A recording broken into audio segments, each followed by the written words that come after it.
The Almost Perfect Podcast. Welcome to the Almost Perfect Podcast, a celebration of fuck-ups, failures, and falling flat on your face. This is a podcast that believes you can learn from experience, but that experience doesn't have to be your own. Hi, I'm Bob Perfect, and I'm a functional fuck-up. Let's learn from someone else's mistakes. And today we are learning from Altaaf Sayed. And yeah, I'm coming to you live from my flat in Umbilo. So if you hear like any taxi hooting or any buses going by, that is why I live on Umbilo Road, so it can get a little bit noisy. But anyway, yes, today's podcast is with Altaaf Sayed. He's a stand-up comedian, a strategy consultant, and I guess he's also a promoter.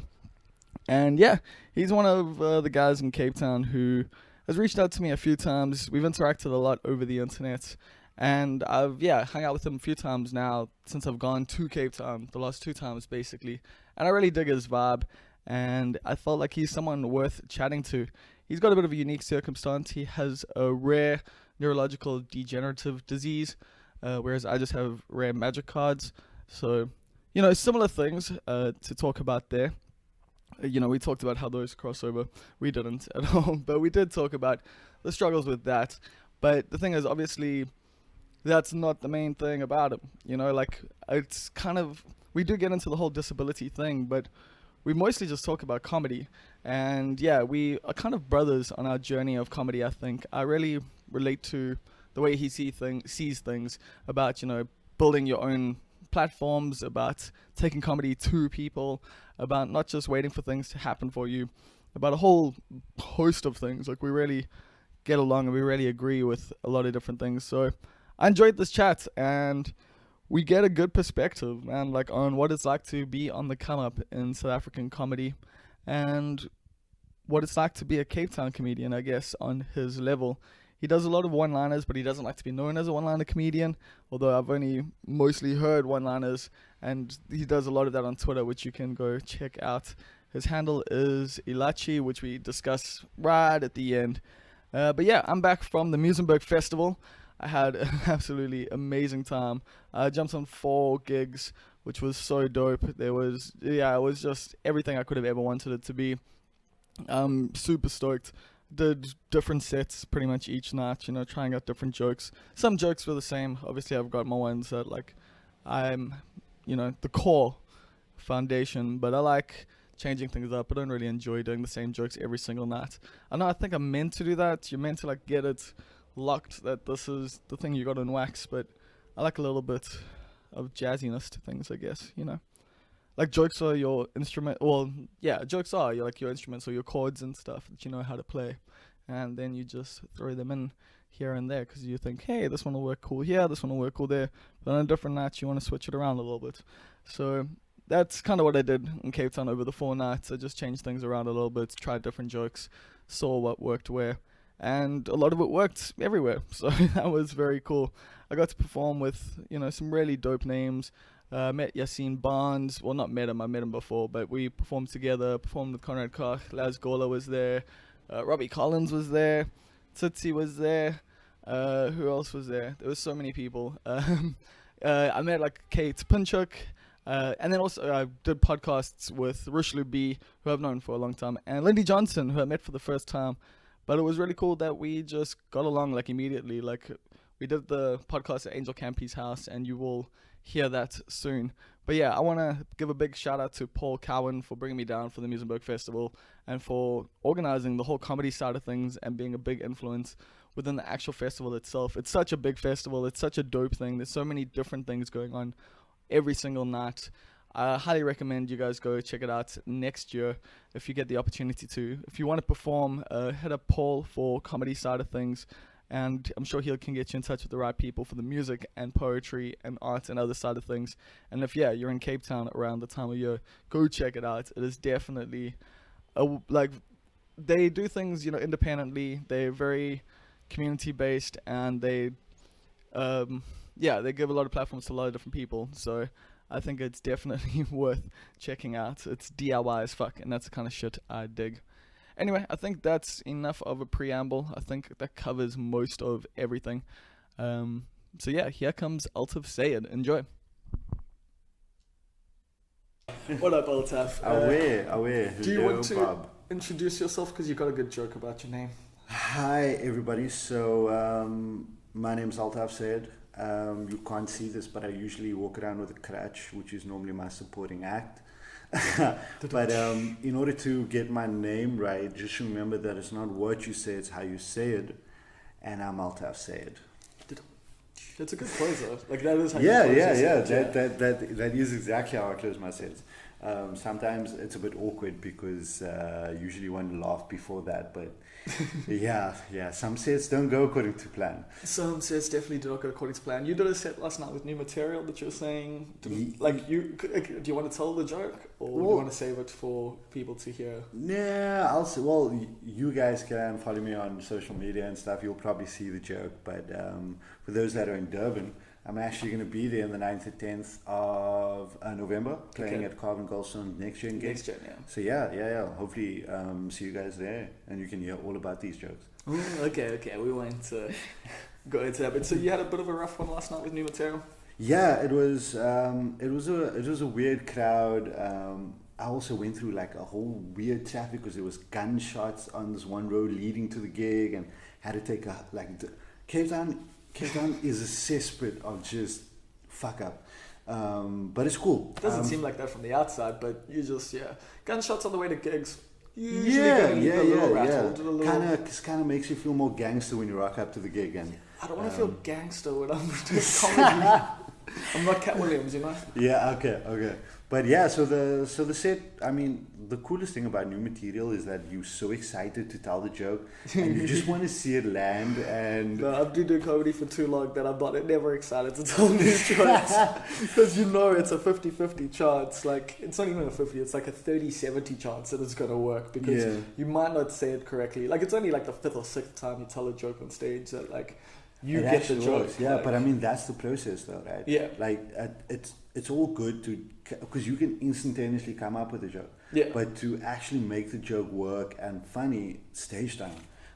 There's nothing like stage time. Literally nothing like it. Although there are some comedians who impress me in that like they seem to hardly ever do like the all the stages. They just write something, go put it in a theatre, and you're just like, how? Like, yeah, but I mean, those are the guys like Mark Lotching, they've been got doing this stuff for like experience. years, and they literally don't have fucks to give, which is cool, which is essentially where every comedian should aim to be. Yeah, but that takes years of actually duking it out in the clubs. Yeah. Judging from social media and judging from the times I've spent here in Cape Town, like the last 2 times I've been down here, I've hung out with you a little bit.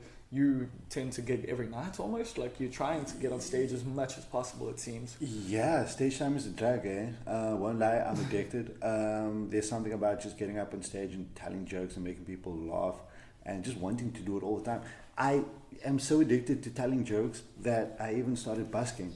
Yeah, I saw that for First Thursdays. You started like busking on the side of the street. Yeah, so basically busking, I took a chair, I have a portable PA system, I had a mic, I rocked up in Bree Street in First Thursdays and just started telling jokes. How did it go? It was a big learning experience. One of the first learnings I learned was that, Altaaf, you need to remember all your jokes. This is my problem. Like, it's so hard. Like I've written so many jokes, but like you wouldn't know because I keep like telling the same one because those are the only ones that come to like the front of mind. Yeah. But I'm getting better at actually. This last year I was focused a lot on hosting, so and also just freestyling. I would go intentionally unprepared. Like when I would host and stuff, would be like no material. Like we're just going to see whatever comes to mind and stuff. But now I'm back on let me actually set up my sets. Let's do tight stuff again. Like let's do tight tens and like. But that's the thing. You got to test yourself continually. And you got to and I feel for me, I'm still on that tip of like trying to get all the skills I want in this comedy game. And I feel like you're almost like a brother in that journey. You're fully like committed to the cause. You don't necessarily care so much about being famous, so much as getting good. Yeah, just to be funny. Yeah. To learn how to read different rooms, different crowds, different rhythms, and to be able to do the thing that is stand-up comedy everywhere. Everywhere. Which is fucking hard. Yeah. To be able to translate to lots of different rooms, and especially with your own style. I mean, there's guys like Trevor Noah who connect with everyone because they tell universal things, but to connect with everyone being completely yourself, not that Trevor's not being himself, but like, you know, like being different and not talking about traditional things. Yeah. So like comedy, I mean, there's different types of comedy you can make. Like, so people make jokes about stereotypes, they make political jokes, etc. Of South African comedy, both those things right there. Exactly. Stereotypical political jokes. Yeah, and then you get guys who just become misogynistic and lewd and all of those different things. So like, it's crazy. But like, one of the coolest things, one of the most shocking things, I guess, about me is that I tend to, I don't watch stuff. So like, like I haven't even watched The Lion King. No, there's a gag there, but I haven't actually watched The Lion King. You just need to watch Macbeth and you'll be fine. That's what I've watched. So yeah, cool. I've got The Lion King thing, but it's weird because I just kind of feel like, like the world we live in promotes consumerism. Yep. And through consumerism, our brains and how we think and do things is altered and manipulated. Yeah, by the way, you can support my Patreon on. But like, basically, I feel like I just want it to be untainted. Yeah. Not that I do it intentionally. It's just, I guess, life circumstances does that for me. But what do you mean by life circumstances? I stay back home right now, right? Yeah. And my mom went through a very bad health patch, and she's still in a bad health patch. So we had to get a 24-hour nurse. So the 24-hour nurse now sleeps in the TV room.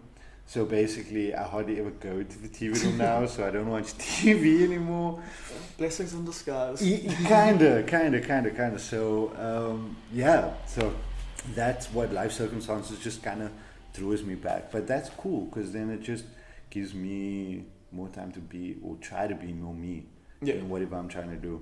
And less influenced by, but I mean, do you get influenced by other comedians like here in Cape Town at all? Because you're at gigs a lot. Yeah, so like obviously you learn different things from them. Yeah. So how they deliver, their thought process for a joke, how they take concepts, and like through time you can even see a guy take a concept and then work it and make it like a 5-minute set. Well, like I saw Kurt Langerfeld do that. Yeah. He came up with a concept, and through like just a month, 2 months, or 3 months, he has this 5 to 10 minute gag now. That's funny. But you tend to stick to one-liners a lot, but you're also trying to learn that as well, the skill to extend the joke. Yeah. So like, if you go to a gig and they tell you that you have 5 minutes, how do you still take a gag, make it punchy, but talk about different things? Yeah. And then if they give you 15 minutes, how do you extend that gag? So knowing the ins and outs of your gags is pretty cool. I don't know if I'm just a one-liner, yeah? That's the thing, because I've only seen you do like smaller sets. So yeah. Because you've got to do that. I mean, there's some people that might even think of me like in that vein, because like I do a lot of one-liners, but they're also attached usually like in my one-man show, you know, like the one-liners at the end of like, you know, a whole 5-minute thing. Like, but obviously I can't do that whole 5-minute bit like as my set. Yeah. So you know, your sets, when you do 5-minute sets, usually I assume you have the same thing of just, that's a good joke, that's a good like 1 minute bits, 1 minute bits, 1 minute bits. Yeah. And then knowing where you can like inflate the gag to be funnier, because there's other points that you can put in there. Yeah. So like, I mean, is there a difference between being a one-liner versus being punchy?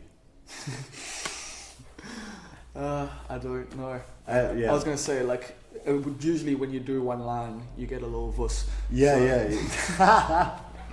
That's a cocaine joke. Yeah. You know, like bottlenecks. Bottlenecks? No, I was thinking. I saw you were tweeting a bit about bottlenecks. Yeah, no, because a lot of people in Cape Town smoke buttons. Yeah. Obviously, well-known drug. I just feel like in society they are the biggest bottlenecks to the to society. To society. Yeah. And you see in Durban, bottlenecks also come for buttons, but also just wonga and weed. Oh yeah, no, kid, yo. It's weird. So like, you know, people often ask me like, yo, what's the difference between crime in Joburg versus Cape Town? And I think in Joburg, cool, you can get robbed and stuff like that, which is cool. But in Cape Town, is it cool? No, which is fine, because in Cape Town, you you can get robbed, but you also get killed. Fuck. Okay, but I think some people in Joburg would say they like also face that. I mean, Robbie Collins got stabbed in the face. Like. Okay, yeah. I think South Africa in general is just pretty dangerous. It's true. Wherever you go, I actually saw a guy ran up to a guy in traffic at the red robot, steal his vape, and then let's just leave again. I like how this joke's extended from a cigarette to a vape. Yeah. No, but then I was thinking, like, what's the point of stealing a vape though? Because that's like breaking into a house and stealing pans. What? There's no point. Like, because like you're gonna run out of juice in the vape, and then you're just gonna use it as a yeah, I feel you. Although I think maybe work on that one a little bit. Yeah, I will. See, new material, guys. New material. This is what happened last night, guys. This is what happened last night. So how long have you been doing comedy for now? Going on 2 years. 2 years, damn. My first gig was on the 16th of November at the Armchair Theatre. Of course, in Cape Town, like everyone starts at the Armchair, right? At the Armchair, and I don't know if you know Wesley Cockerell. Yeah, I know who he is. He was the one to give me my first 5 minutes. And as most comedians get told, I don't know, but his words were etched into my brain. He said, "Don't be cuck." Don't be cuck. That is the South African comedy motto. Like, no matter which city you're in, like especially if you're starting out, DBK, don't be cuck. Don't be cuck. Because if you're cuck, you're gonna fuck it up for the rest of us. No, I actually quite enjoy it when a newbie kind of sucks a little bit, because you're like, don't worry, I'm gonna look good now. You'll get there. Trust the process. That's what everybody says, right?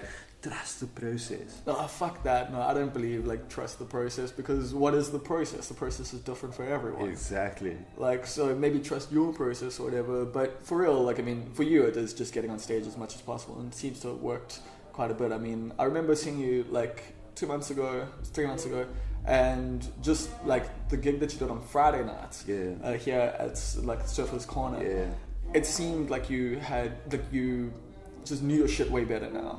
Like you were like, that set seems like a set that you fully just like have unlocked. So like it's weird. So like, as I was saying, you can come up with gags, but it's finding your voice in that gag, finding your own rhythm within that gag, that initially you won't realize in the beginning, but as the more and more you play it, it just becomes natural, because it's part of who you are. So then it's a great thing. But then the next step to that is learning how to tell those jokes for different audiences. Exactly. So like one of the things is colloquial.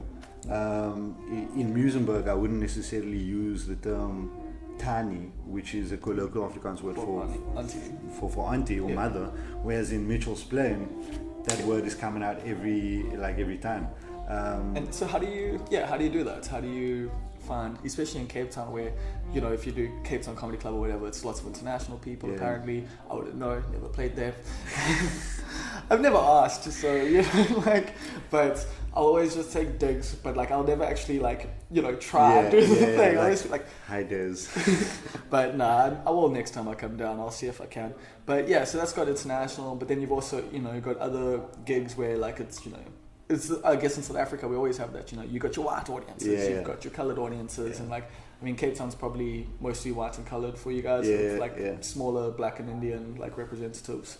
So like I mean, that's why you have a host, right? So the host is kind of just gives everybody, while he's doing his crowd plays, interactions or whatever, or her, kind of or her. Sorry. No, that's fucking with you.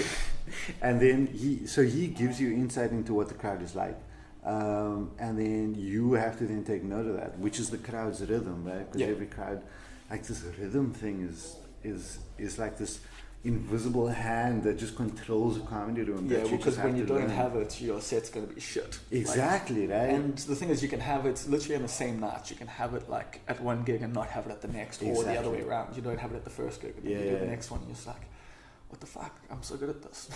but sometimes it's not about the audiences, right? No, so like sometimes like at a new material night, like last night, well, not like last night, but doing new material, you play it once, some things don't work. It's not that the jokes are not funny, it's just that you got to play it at different places and continue playing it to unlock and tweak and evolve it, which is which is the writing process, which is like a beautiful little the nectar of the gods. What is your actual writing process? So not the on stage side, but like, do you sit down and write jokes? Because I said you also told me like you guys have like a little writing crew now. Oh yeah, so sometimes it's just like random thoughts and tweets that and then for me it's like I take one-liners because I like puns and I like dad jokes, and then I try to build relatable, ridiculous stories into that, but my stories, and then try to bring across that one-liner.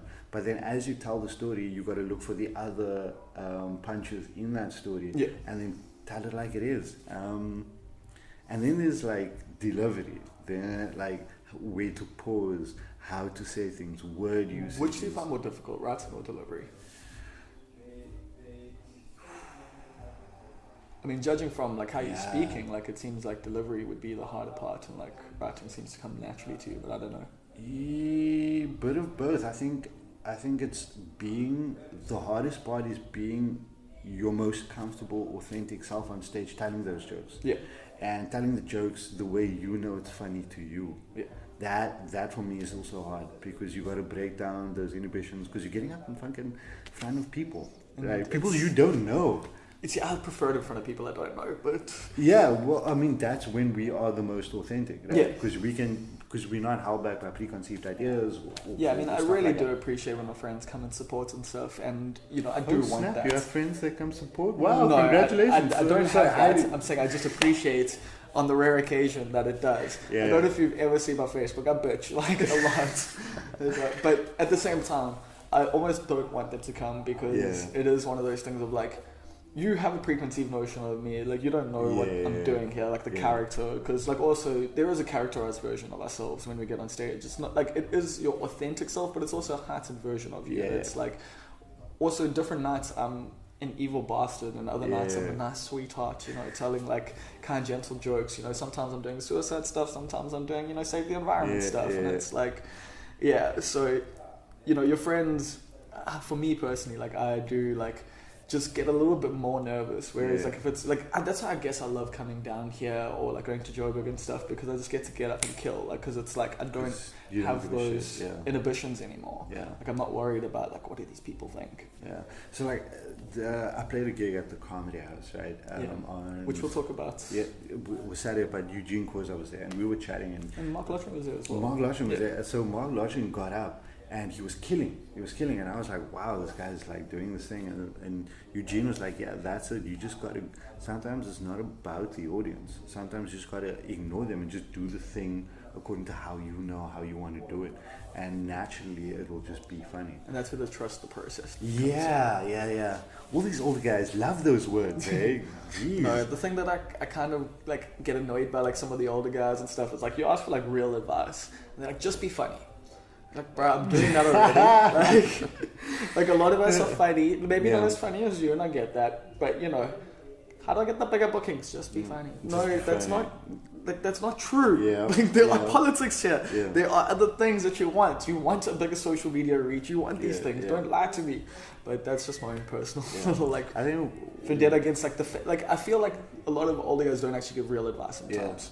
So one of the guys that I really appreciated the most is Keiji Mokhade. Okay. So in the beginning, I was trying to like, how do I? Because I felt like I couldn't come up with other jokes. And he told me like, write about things you feel about. So take something, what do you feel about it? Write about it. If you don't feel anything about it, don't write about it, because then it's going to be empty. So then you come out in what you're writing on, which is one of the coolest things. So now I kind of like take that, and he helped me with a little bit of that. So you mentioned the Comedy House, and it's a gig that's now kind of like stopped, but I was chatting to Keenan last night, and I hope you guys carry on with it. Do you want to explain what it was? So the Comedy House was a 35-seater theater in someone's house, upstairs in somebody's house on the corner of Lavender Hill somewhere, which was the dopest room. Lavender Hill sounds like a lovely place. So it's like Lavender Hill is like Muizenberg but worse. So the big crime, drugs, etc., gangs and stuff like that. So it's like the name doesn't line up with. No. You can't really smell a lot of lavender there. but that was a cool gig, and we used to have like a monthly show there. But unfortunately, the place had to close down because the owner is going to be redeveloping the place. So to take it forward, the idea is, I don't know if Keenan told you, but the idea is to still have the brand Comedy House because the legacy has to live on, but then run comedy shows in people's houses. Yeah. Damn. Okay, so you didn't tell me that was one because I kind of suggested that. Like I was like, you guys should do pop-up shows. And just Yeah. So basically, it's still a line-up show. People still pay, but you host it in people's houses. Dude, that's a really fun way to do it. We've done one or two of those back in the day in Durban. Yeah. Like we there was this place called Cotton Castle, and like so we just did it in the lounge there. Like not even like seats, like like literally couches and people sitting on the floor. And like because that's the thing with Cape Town, because comedy in Joburg is much bigger because people go out for entertainment. Yeah. In Cape Town, the culture is different. People don't know about it, so we need to take comedy to the people. It's weird. It sounds like Durban, But Cape Town seems like your scene's much bigger. But I guess you guys I guess we just look at things from the outside and don't really know how they work internally. Exactly. Yeah. So I mean, because we struggle a lot to get bums in seats for gigs, which is my main mission is to run shows, but run dope shows with full rooms, because it's only in a full room that a comedian can actually do his thing. Yeah. Well, I mean, I enjoy small rooms, but yeah. No, but I mean, but a full room is just easy, man. A full, it can be a full 10 room or full 15 room, but a full room. Yeah. So it's about changing the culture in Cape Town for people to learn about stand-up comedy, and then for them to take it to them. Yeah, so that's your plan now. And that's why I busk as well, right? Because people need to learn about it. So instead of waiting for gigs and stuff like that, create the platform yourself. Yeah, man, that's super fucking dope. Like, that's the thing. I appreciate your hustle, man. Then that's why I think you've developed as much as you have in these 2 years. Appreciate it, man. Because you are dedicated to the cause. What did you do before comedy? Oh, so I was in corporate. I am a strategy consultant. What that means is basically I help businesses, corporates, with their business strategy across their businesses, specialized in financial services, so banks and insurance companies. So did transformational. So you're quite economically minded. I like to look at businesses from a bird's eye view on a page, and what consulting allows you to do is to take an eraser, rub out parts that you don't really like, and redesign it and redraw it the way it should be. You feel like you can do that with comedy? Is that kind of your long-term plan? Yeah. When you say because you're saying you want to build Cape Town scene and stuff, and bring comedy to people. And so do you take this top-down view of... Definitely. So the cool thing about consulting was that you could take a business idea in your mind and make a business reality. Comedy allows you to take an idea in your head and immediately go up on stage and express it. Yeah. Which is the beauty of it, right? So and I love innovation, because you should never ask yourself how, because innovation exists in the absence of knowing how. Yeah. So through all of this, that's why I don't know what I'm doing in stand-up comedy. But it's to build that, to use the business background that I have and apply that in some way to create a better industry in Cape Town and in South Africa, and whatever else happens. Just want to do good for the industry. And then how did you get into comedy? I was going through a rough patch in my marriage, and then I told my friend that after my first gig, if I ever get divorced, I'm going to do comedy. And hey, I got divorced. Twice though. Yeah, so basically I got married. 4 months later, my wife cheated on me. I got divorced from her. 3 months later, I kind of took her back to try again. And then 6 months later, we called it quits because it wasn't working. For me once, shame. Yeah, no. I kind of blame maths for that, because I love maths. So I got married and divorced because I had to solve for X. But then getting married to her again and getting divorced again is because during maths class they always said you must check your answer. Just gotta make sure it's correct. Yeah, no, you kind of have to. And now I know. No, she's not the one. No, she's definitely not the zero. one. Yeah. You can't divide by zero. Yeah, I actually made a funny bet with a friend, right?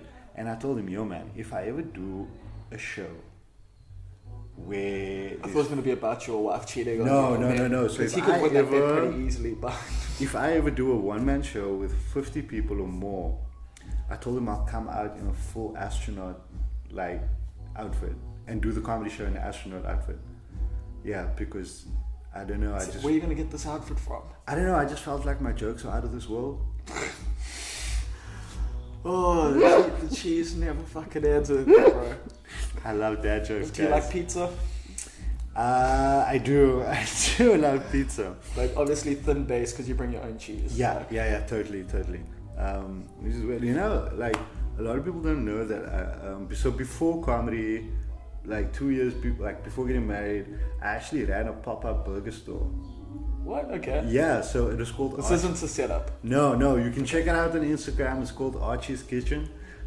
We did a pop-up burger store in Wynberg Park, and we smuggled the permit, but we were there and we were sold out twice. But it's just like everybody got busy and stuff. Like I dig burgers, making hand patted burgers. One of the burgers even. So would you be a chef if you went doing comedy? I always wanted to do like. So my dream is to run a coffee shop. So coffee shop during the day and a comedy club at night. See, mine's to just have like a club, like a comedy. Not a comedy club, just a space to have bands and comedy. Oh, dope! Dope. Like one night. Well, not just that, also to have like plays and stuff. So like each night, like have a different thing. Yeah.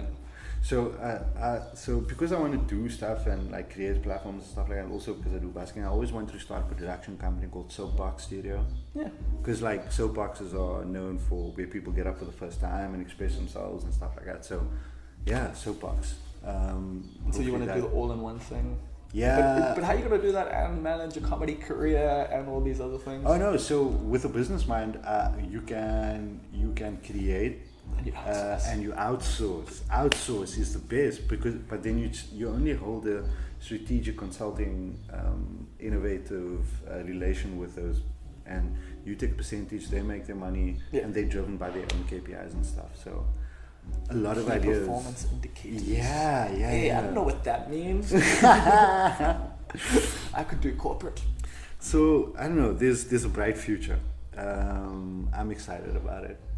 So hopefully it can be more exciting going forward. Well, what is your plan for going forward, like with your own comedy? Do you have a strategy? Are you like thinking like, I need to do these gigs, get on like with these people and stuff like that? Or like, are you just still winging it? Because you said like, you know, obviously you care about comedy for the art, but obviously all of us, even the ones that like are doing it for the art, do know that for this to be sustainable, we need to create a fan base. We need to create an audience for ourselves that will support us. And so what are your long-term goals with this in terms of that? Do you see it as like, if I can like, you know, support Mark Lottery on his one-man show, then I'll get more well-known and stuff? Are those the kind of things that you think about? Yeah, for sure. It does. So like there was the Cape Town Comedy Club Your Funny Side competition, which is like an open mic competition, and then the winner got to play for 2 weeks at the Jive Comedy Festival, which was like dope exposure and stuff like that. And I was hoping to obviously win that, but unfortunately didn't. My good friend Regan Allen won that one. But yeah, so like that didn't happen, and then it kind of just made me realize or question, what am I actually doing comedy for? And for me, it's like the art and stuff like that. Yeah, and that's the exposure. I've done like 2 competitions and I don't enter into them anymore. I don't because dig of that competitions. Kind of vibe. So, but like it's for me, I thought, you know what, I'm doing it for the art, for doing the jokes and making people laugh and stuff like that. I do want to get more people to come out to shows. So my objective is to do comedy for the art, to influence people through the different channels that I am on to come out to shows is my main objective, and to actually create a vibe around stand-up comedy. I do want to travel. I want to take my comedy to Joburg, Durban, etc. I played Joburg. I'm going to be there in December. I'm in Durban in November. If I could, I would literally just road trip throughout South Africa continuously doing jokes. Yeah, that's kind of how I'm feeling at the moment, man. Like this trip to Muizenberg, like the Muizenberg Festival, I was only meant to do the finale, which is from the time of us recording, but you won't know about it. Like the people listening, you know about it. I'm still not getting used. I still need to get used to the whole dynamic of this thing. So, but tomorrow night, from the time of us recording, I'm gonna be up, and that was meant to be the only real gig I was going on. But then I've jumped on like 3 times now for the fest because I either want a person wasn't there, or you know, stuff like that. So I've been like a bit of a super sub, but it's just felt so great, man. It's just made me want to continue traveling and continue like going to different stages around the country, and just we had like 3 different venues, 3 different vibes, and it's just been super like a reminder that you can do it all around, like that you can. This is a universal thing where sometimes it doesn't feel that way for me, so it's been really cool like that. Which is cool because like if you ever want to take a comedy overseas, you have to be universal, right? Yeah. So you got to start being universal to South Africa first, and then being able to be like globally. And you also got to try and learn the nuances of the different places you're in, and try and customize it a little bit. Because that's the thing. It's not even just about making it universal. It's about taking universal things and making them localized as well. Exactly. Because otherwise it's just regurgitation, right? Yeah. Because then I can just take the same sentence and take it everywhere. Do you get bored telling the same jokes all the time? Because I do. There was a time where I got bored of telling disability jokes. Yeah. So for those that don't know, we haven't got into this yet.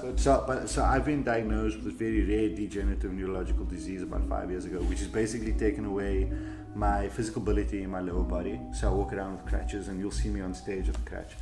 Does it being rare like make you feel better or worse? Both actually, both. It's like rare, okay, God, you think I'm special. Yeah.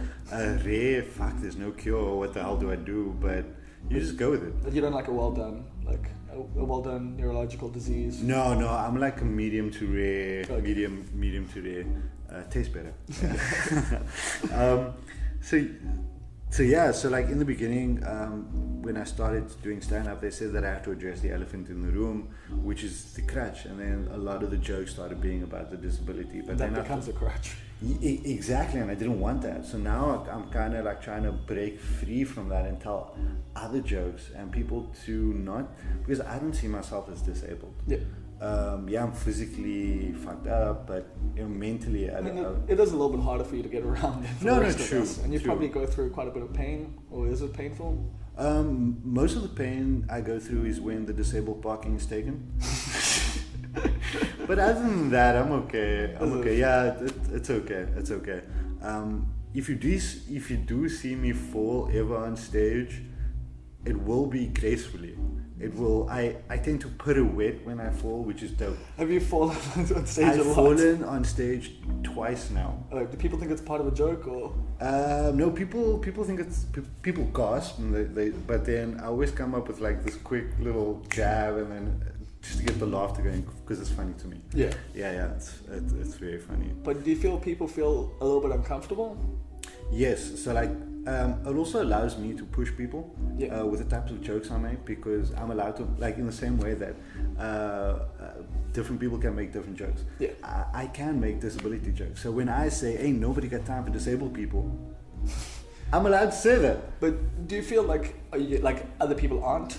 Or, I mean, because I think with you don't seem to feel that way. Oh, so like it's been weird because I've learned that when I'm doing comedy, I first have to win the audience over for them to trust me before I can push them.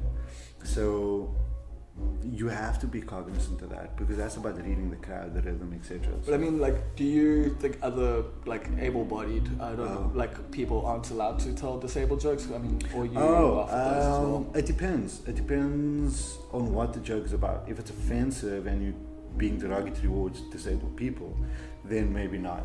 But if there's a person there and whatever, and if that person, so like there was that episode with Simia. Yeah, this is what I was thinking about. Because you were one of the people who was actually like, oh, whatever, this is chill. It's funny because I mean he wasn't taking the piss out of a disabled person. Yeah, he was just putting himself in a disabled situation, which to me was funny.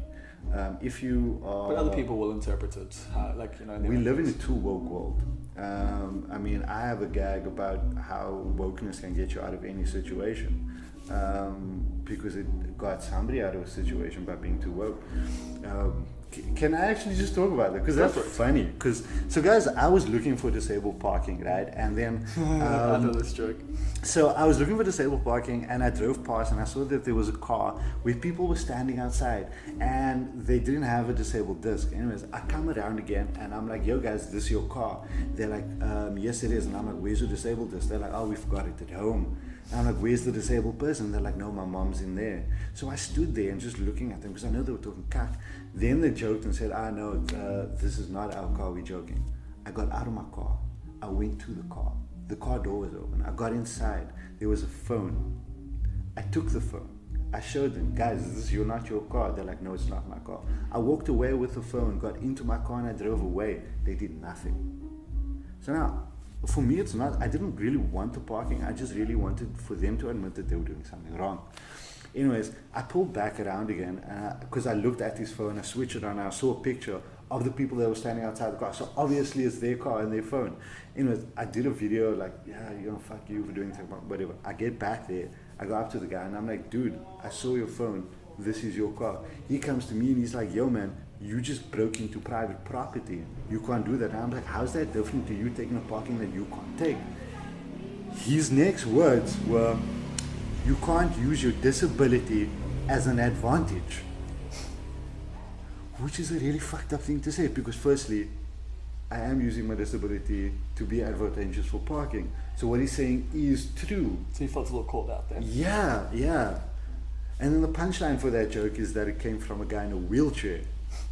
Which is funny because, but like, that actually happened.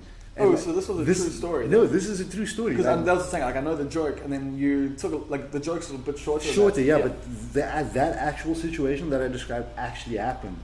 A guy shouted at me that I can't use my disability as an advantage, which is just like shocking. But not him being in a wheelchair part. No, so he wasn't actually in a wheelchair. I just thought that's the punchline. Yeah, if it came from a guy in a wheelchair, that would be funny.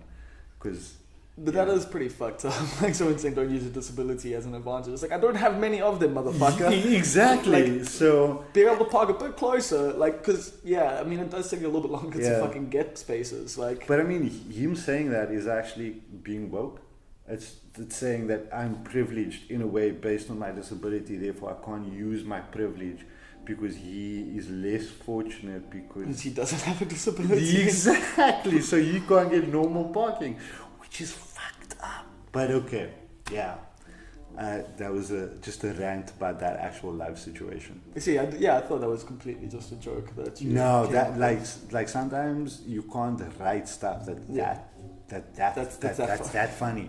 You can't. Just life just takes over. And have you had multiple experiences like that, or is it a rare thing for like? For people to give shit about disability? Yeah. No, it's well. And do comedians make jokes about it actually? So the other situation was when I went down to Clicks one day, and then this guy in a bakkie parked over 2 disabled bays. Oh my god.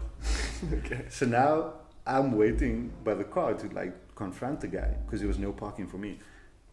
Don't a gym buff guy carrying 2 buckets of protein under his armpits walk to the car, right?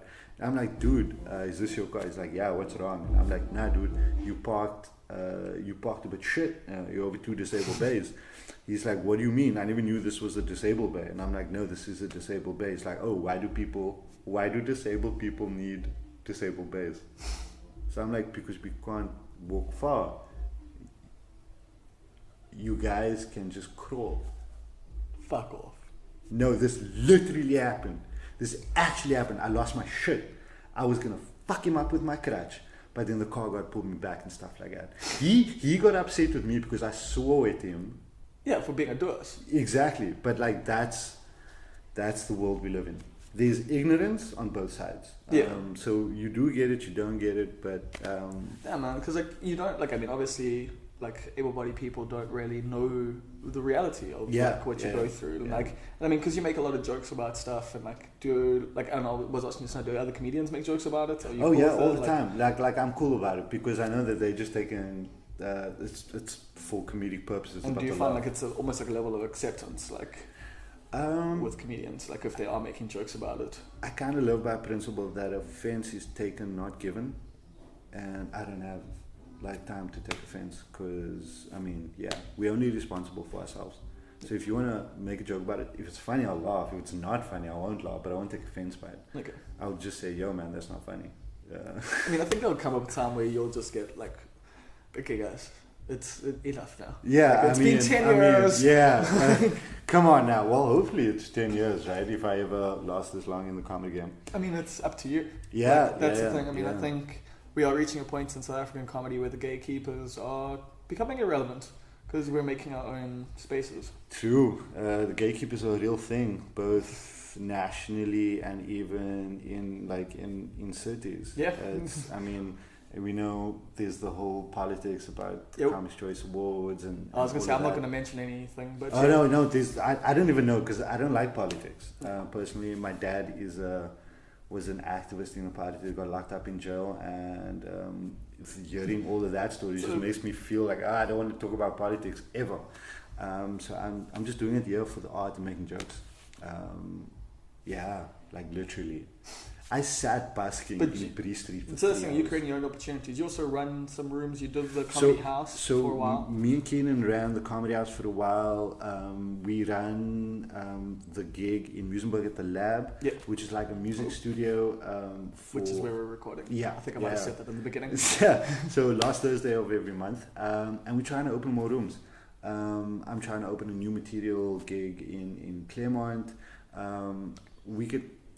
We live in a world of gatekeepers, both stage time and whatever. Yeah. We need to create our own platforms because the power's in our hands, man. Yeah, because it's also, I mean, if we don't, we're just never going to get stage time. You're never going to... Exactly.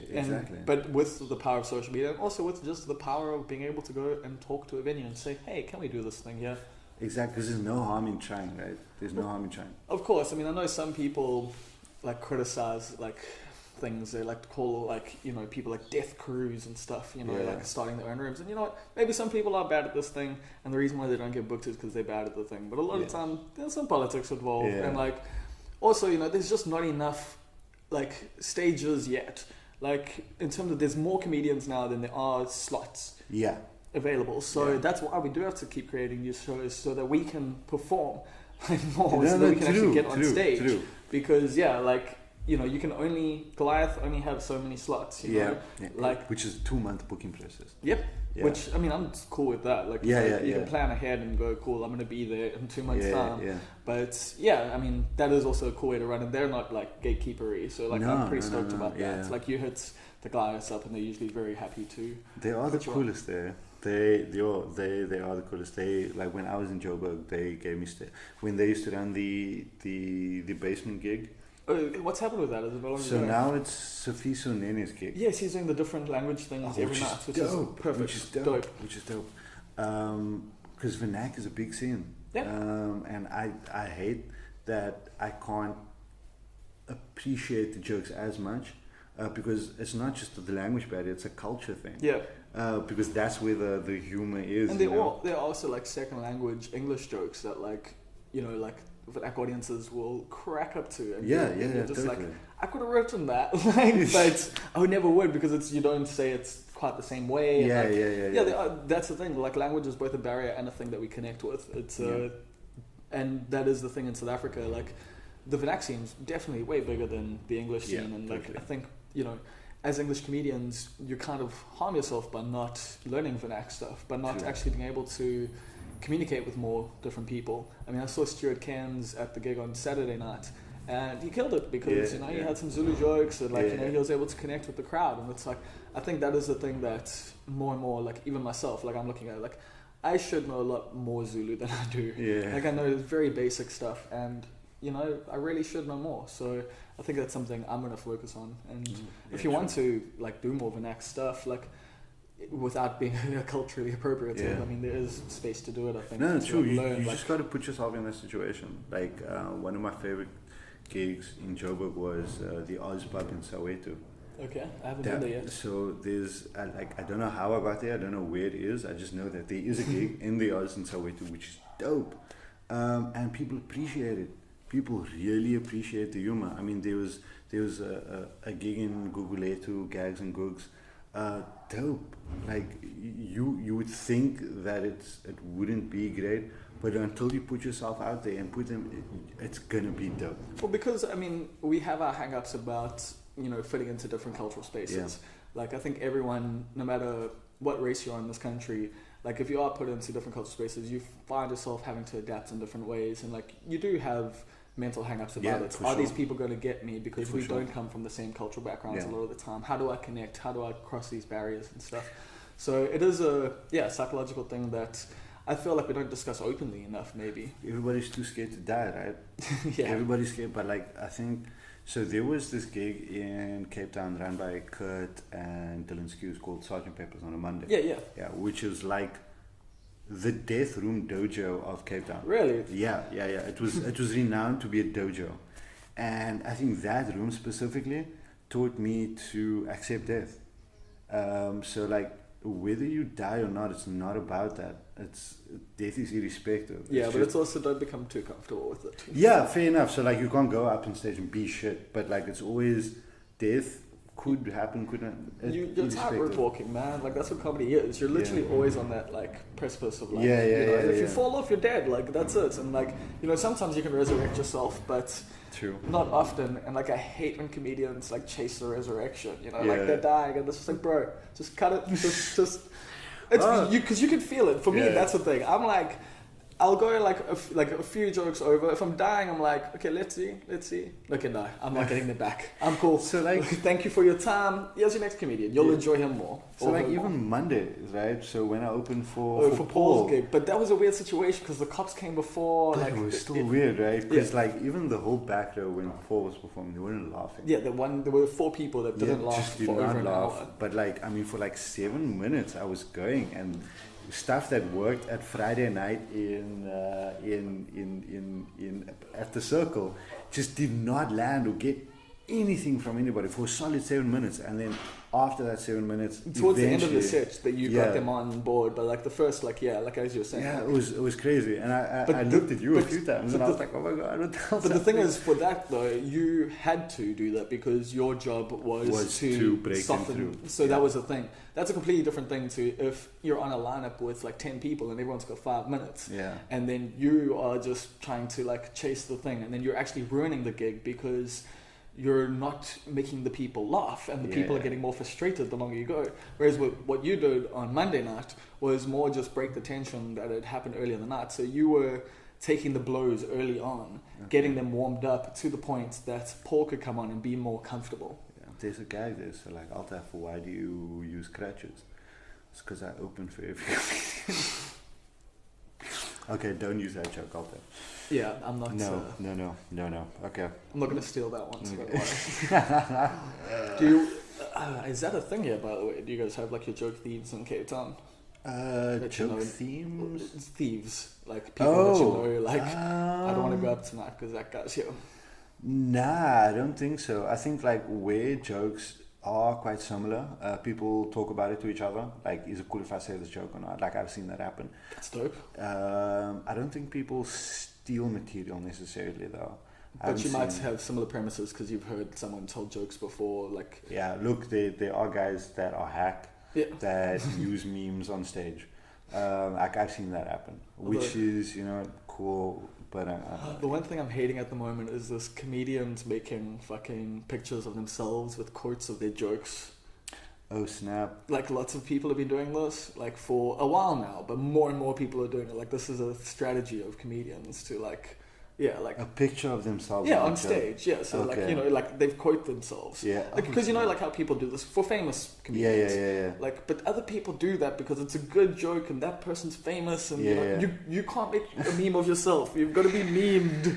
Like, you've got to have other people do that for you. Like, it feels really like, it feels weird to me when I see people do that from their own fan pages with their own like like logos and stuff. And maybe it's a way to get your name out there. Maybe it will work and stuff. But I feel awkward about branding, that. right? Yeah, but I mean, there's better ways to do branding. No, there is. So some people are just not into marketing as others. Well, they think they are. But I mean, not that I'm the best marketer either. But I also have so much like self-doubt and like feel like the audience never likes me. But that's because of my own personal issues. I've started to put more content out. Yeah. So like that's important. Like, because we were at the Comedy Con and one of the guys said that in order to get the reach out there, you got to show people that you're funny, so you got to put content out there, which is cool. So I started doing that, started posting, started tweeting all my ideas, putting on Facebook, even like stupid silly dad jokes, putting it on Insta and stuff like that, which is cool because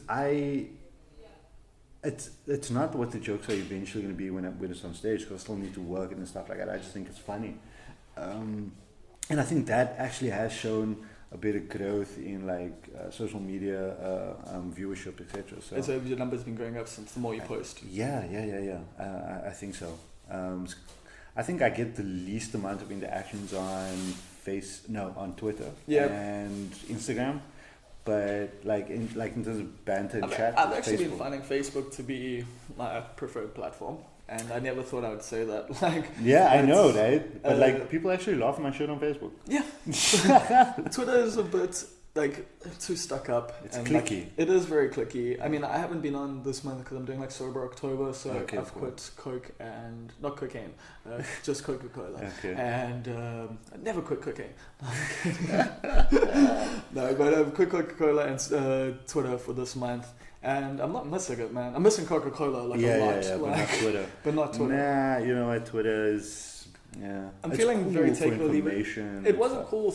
Like, you see, like I did find my space there. Like I've got a few thousand followers, and it's like, but it also doesn't feel like I've got a few thousand followers. It feels like I've got a few thousand lurkers. Like, you know, like people just watching you, but they don't interact. They don't like retweets, talk. You know, they like, don't do anything. But then again, you know, maybe I'm also not that interactive on Twitter either anymore. Okay, so. cool. I don't know. I do find Facebook to be more of the space where it's a bit more communal, a bit more conversational, a bit more, and also because I've just been muting and hiding and just making my newsfeed as like nice as I want it. Algorithms are interesting to understand how they work and stuff like that.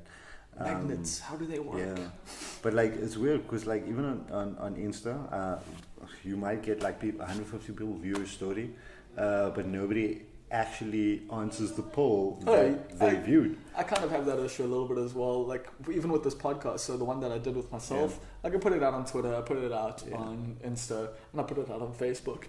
And the only questions that I got were on Facebook. But that's also the thing, you got to learn then how to utilize the different platforms. Exactly. Because also you look at someone like Simi, he gets lots of interactions on his Instagram, you know, stuff. Or at least he projects that he does. So who knows? We will never know the truth.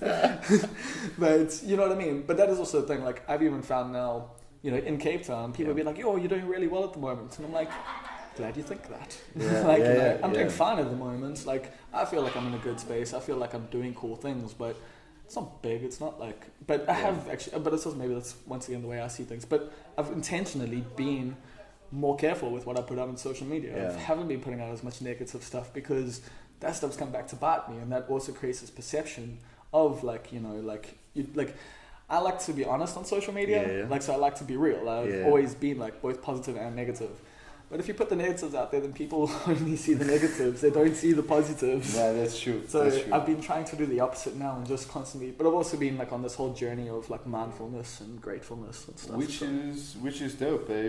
We have to think to ourselves every now and again, in order to, you know, lose our center on stage. Yeah. Which is very important, man. Which is very important. So what are your plans for the coming months? I think we can start heading towards the end of this chat. It's been quite a fun one. I'm in Cape Town. Yeah, so I'm in Durban 9th, 10th of November. For Carbon's next gen. Which I'm hella excited for. First time doing comedy in Durban. It's a dope room. Like I know. Lots of people, and they... Like Carmen's developed a cool audience who like appreciate comedy. Yeah, I've been able to even do some, you know, risky things and like at Next Gen that have kind of paid off. And sometimes they haven't, but yeah. That's cool. So then so that's in November. I honestly don't know. I can't plan. I don't know. I just feel like you gotta love each day as it comes. Like each gig. I'm excited about playing a gig tonight. Playing Armchair tonight, playing gigs in Cape Town for October, and then November in Durban, December is Joburg, and hopefully more gigs as it comes. If you guys want to know where I'm playing, you guys can follow me on Insta. My Insta handle's a bit weird. Yeah, it's Ilachi. It's Ilachi. I was playing pool with a friend one day, and I sang the 8-ball, and then he called me an Ilachi and acne pot. Because as soon as you bite the ilachi, like cardamom. I don't know what an ilachi is. So ilachi is cardamom. What? Cardamom. What's that? So it's like this. It's a spice. Okay. It comes in a capsule, looks like a small peanut. Okay. You bite it, and then you immediately stop chewing whatever you're chewing. It's mostly found in acne and biryani pots and stuff like that. I know exactly what that is. thing that makes you stop eating. Oh, I know exactly what you're talking about. Yes, okay. Yeah. So I hate it. I don't know, that name just kind of stuck on Insta. So it's ELACHIE. And then on Facebook and Twitter, it's just Altaaf Sayed. And then also the Comedy House. You guys have social media Yeah, for that? yeah. There's the Comedy House on Insta, which is the Comedy House South Africa, on Twitter and on Facebook. Would you guys actually maybe be open to... maybe we'll chat off cast, but we could franchise that, man. You guys could come to Durban, do like a comedy house there. We could definitely do it. Yeah. I have our sign that we should put up on stage in my car. Like I carry it everywhere. You've got the full DIY. Like setup. I have the hoodie. You've got a speaker and a microphone and a chair like in my car in your boot. Yeah. I have 2 mics in my car in case you want to do 2 mics. Me and Keenan like doing 2 mics. So we're actually planning to actually do a 2-man show. I'm hopefully going to chat to Keenan in Durban actually because he's there this weekend. Yeah. And he's had an interesting journey, it seems. True. He's a totally different person to the one I met initially. Oh, is it? Yeah, he's grown. And do you find yourself, like in the 2 years that you've been doing comedy, are you a completely different person or are you still kind of the same? I feel like I'm a different person because stand-up comedy allows you self-discovery. I feel like I know myself better. Yeah. And the writing process also actually teaches you a lot about how you think in comparison to other people, which is both a good thing and a learning. Yeah. Comparison is the death of me. Yeah. But not competitive. Just for me, it's just I just watch Bo Burnham and I go, I need to quit. One of the guys that stick with me a lot is Joey Rustin's cognitive dissonance gag. I don't know it. So he takes the concept of cognitive dissonance and breaks it down into layman's terms that anybody can understand and makes it funny at the same time. And that's the beauty of stand-up comedy, right? It's the ability to teach people, but to make them laugh while they learn. Yeah, I mean, that's exactly it. That's one of the big joys of it. Exactly, like, right. Taking, big ideas and making them funny. I mean, that's what the greats like Carlin and stuff used to do. Like, it's... Sure. Yeah. Cool, I think we're going to end there. This has been really, really fun. You've said how people can get hold of you, and then the Comedy House. I really want to see that continue because I think what you guys created there is something so beautiful. Going into the communities and like bringing comedy to people is 100%. I think the future of South African comedy. So big ups with that, and good luck for the future, bro. Oh yeah, thank you very much.